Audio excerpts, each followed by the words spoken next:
one of your examples, I don't know if that person was your patient or you have a story of a person who is obese. Their parents know about it. She knows she can't do much about her condition, so she'll only stock the fridge with one meal before meal time. And so not that the whole fridge is stocked with the all day's meal, for example, and that is to physically distance herself from the food so that she doesn't eat the whole thing in one go. If my memory serves me right, that's one example you give.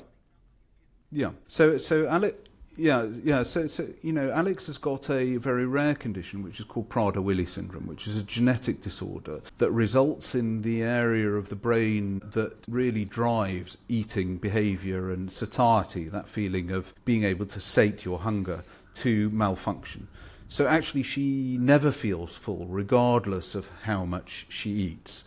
And, and individuals with this kind of genetic disorder will often eat to the extent sometimes that can result in death. So they can, for example, perforate their stomach from eating too much because they get no signal of feeling full at all. They feel perpetual hunger. And, what that illustrates is, again, that both of these things are true. That if you restrict calories, in her case, her calorie restriction has to be undertaken by her carers and by her parents, to the extent where they actually have to lock the bins outside the house to stop her getting food from the bins. They have to lock the cupboards in the kitchen in order to prevent her from accessing food. But as a result of that, she is not obese. So I think that speaks very much to Ricky Gervais's point, that if you restrict calories, you will prevent obesity. But at the same time, it also illustrates that as a result of a very clear biological disorder, in her case a genetic disorder,